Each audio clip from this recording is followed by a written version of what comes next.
तो कभी सोचा है कि हम जिस जमीन पर रोज चलते हैं उसके ठीक नीचे आखिर है क्या? चलिए, आज एक ऐसी जर्नी पर निकलते हैं जो हमें सीधा अर्थ के सेंटर तक, उसके दिल तक ले जाएगी। हम लेयर बाय लेयर समझेंगे कि आखिर हमारा प्लैनेट अंदर से बना कैसा है। ये रहा हमारे आज के सफर का रोड मैप। शुरू करेंगे एक तरह की साइंटिफिक जासूसी से। ये पता लगाएंगे कि साइंटिस्ट को अर्थ के अंदर के राज आखिर पता कैसे चले।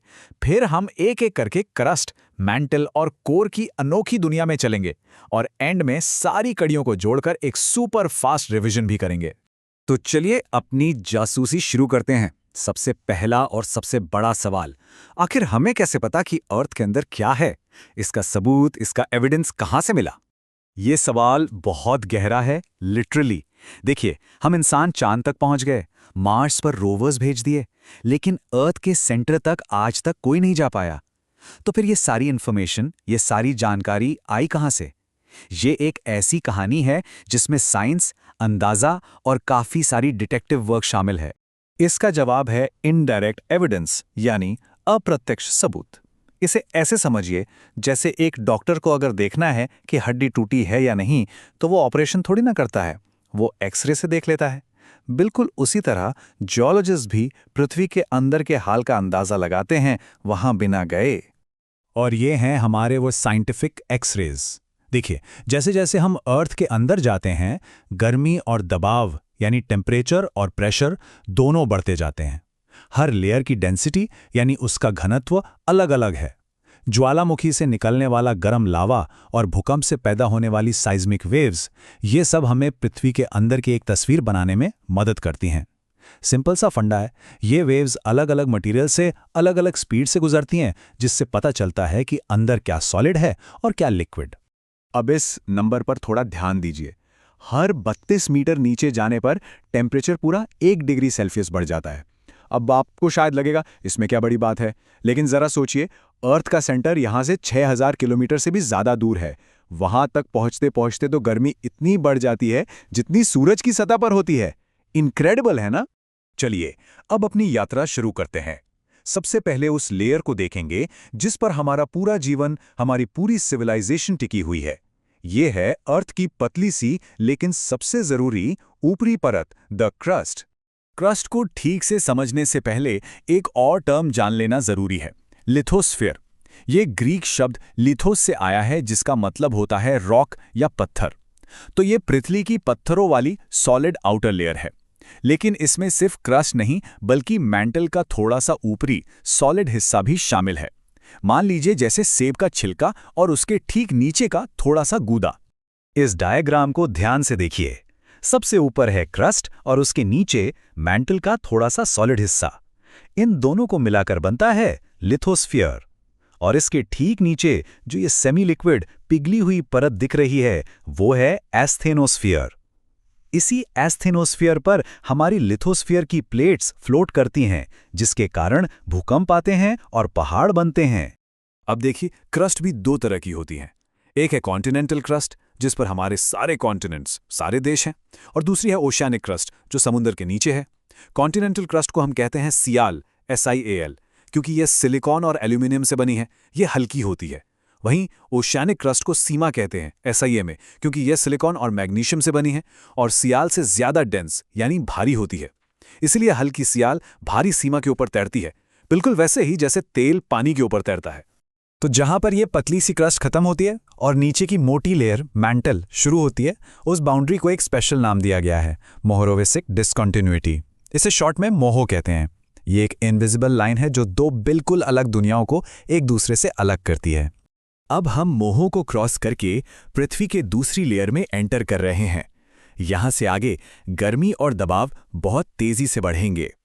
ये है मैंटल, अर्थ का गर्म और विशाल मिडिल सेक्शन, जो अर्थ के टोटल वॉल्यूम का लगभग 84% हिस्सा है। मैंटल मोहो से शुरू होकर लगभग 2900 किलोमीटर की गहराई तक फैला हुआ है। इसे भी दो हिस्सों में बांटा गया है। अपर मैंटल को ही अस्थेनोस्फीयर कहते हैं। अस्थेनो का मतलब होता है वीक। ये लेयर पिघली हुई सेमी लिक्विड स्टेट में है, जैसे गर्म हनी या ताल। इसी पर हमारी टेक्टोनिक प्लेट्स फ्लोट करती हैं। और इसके नीचे है लोअर मैंटल या मेसोस्फीयर, जो इतने ज्यादा प्रेशर के कारण सॉलिड है। और अब हम मैंटल के भी एंड तक पहुंच गए हैं। यहां पर एक और ऐसी ही इनविजिबल बाउंड्री आती है जो मैंटल को अर्थ की आखिरी लेयर यानी कोर से अलग करती है। इसका नाम है गुटनबर्ग डिसकंटिन्यूटी। यहां से आगे अर्थ का कैरेक्टर बिल्कुल बदल जाता है। तो चलिए अपनी जर्नी के आखिरी और सबसे एक्साइटिंग पड़ाव पर हम अर्थ के बिल्कुल सेंटर में पहुंचने वाले हैं, द कोर। ये अर्थ का पावर हाउस है, इसका इंजन रूम, जहां से हमारे पूरे प्लेनेट को एनर्जी मिलती है। कोर का एक और साइंटिफिक नाम है बैरिस्फीयर। बैरी शब्द का मतलब होता है हैवी।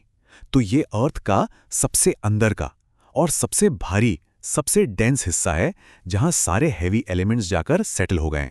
यहां पर आकर ना एक बहुत ही स्ट्रेंज मतलब हैरान करने वाली चीज पता चलती है। देखिए, कोर के भी दो हिस्से हैं। आउटर कोर पिघला हुआ बिल्कुल लिक्विड स्टेट में है, लेकिन इससे भी अजीब बात यह है कि जो इनर कोर है, जो आउटर कोर से भी ज्यादा गर्म है, वो सॉलिड है, एकदम ठोस। अब सवाल ये उठता है कि ऐसा कैसे हो सकता है? इसका जवाब एक ही शब्द में है, प्रेशर, दबाव। इनर कोर पर इतना जबरदस्त प्रेशर है कि वहां के एटम्स पिघल ही नहीं पाते, भले ही टेम्परेचर कितना भी ज्यादा क्यों ना हो। और कोर बना किस चीज से है? इसे याद रखने के लिए एक सिंपल सा टर्म है नाइफे, NiFe, यानी निकिल और आयरन। पृथ्वी का सेंटर इन भारी धातुओं निकिल और आयरन से बना है। इसी लिक्विड आयरन के घूमने से पृथ्वी का मैग्नेटिक फील्ड बनता है, जो हमें सूरज की हार्मफुल रेडिएशन से बचाता है। तो हमने अर्थ के सेंटर तक की यात्रा पूरी कर ली है। हमने क्रस्ट, मैंटल और कोर तीनों की सैर कर ली। अब वक्त है थोड़ा पीछे हटकर इस पूरी तस्वीर को एक साथ देखने का। चलिए सारी लेयर्स को कनेक्ट करते हैं। इस टेबल को देखिए, ये हमारी पूरी जर्नी का समरी है। हमने शुरू किया सॉलिड क्रस्ट से, जो सियाल और सीमा से बनी है। फिर हम पिघले हुए अपर मैंटल और ठोस लोअर मैंटल से गुजरे, और आखिर में हम लिक्विड आउटर कोर और एक्सट्रीम प्रेशर के कारण सॉलिड इनर कोर तक पहुंचे, जो नाइफे से बना है। और ये माइंड मैप ये पूरी कहानी को एक ही फ्रेम में समेट लेता है। हमने क्रस्ट यानी लिथोस्फीयर से शुरू किया, फिर मैंटल जिसमें एस्थेनोस्फीयर है वहां गए, और आखिर में कोर यानी बेरिस्फीयर तक पहुंचे। सियाल, सीमा, मोहो, गुटनबर्ग, नाइफ। आई होप कि ये सारे कॉन्सेप्ट्स अब दिमाग में बिल्कुल क्लियर हो गए होंगे। अब मान लीजिए एग्जाम कल है और ये पूरा चैप्टर जल्दी से रिवाइज करना है। फिक्र मत कीजिए, आते हैं हमारे सुपर फास्ट रिवीजन सेक्शन पर।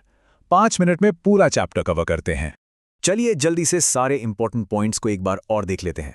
पहला, जैसे जैसे हम अर्थ के सेंटर की तरफ जाते हैं, टेम्परेचर, प्रेशर और डेंसिटी तीनों चीजें बढ़ती हैं। दूसरा, हर 32 मीटर पर टेम्परेचर 1 डिग्री सेल्सियस बढ़ता है। तीसरा, क्रस्ट सियाल और सीमा से बनी है। चौथा, क्रस्ट और मैंटल के बीच है मोहो डिसकंटिन्यूटी, और मैंटल और कोर के बीच है गुटनबर्ग डिसकंटिन्यूटी। और पांचवा, कोर नाइफ से बना है, आउटर कोर लिक्विड है और inner core solid. That's it, इतना ही है। और अब इस पूरे विश्लेषण को खत्म करते हैं एक ऐसे सवाल के साथ जो आपको सोचने पर मजबूर कर देगा। Solid inner core liquid outer core से ज्यादा गर्म है। ये एक छोटी सी बात हमें हमारे प्लैनेट के अंदर मौजूद प्रेशर या दबाव की अद्भुत अनबिलीवेबल शक्ति के बारे में क्या बताती है? ये सिर्फ एक फैक्ट नहीं है, ये हमें एहसास दिलाता है कि हमारी पृथ्वी कितनी डायनामिक, पावरफुल और कॉम्प्लेक्स है। इस पर जरूर सोचिए।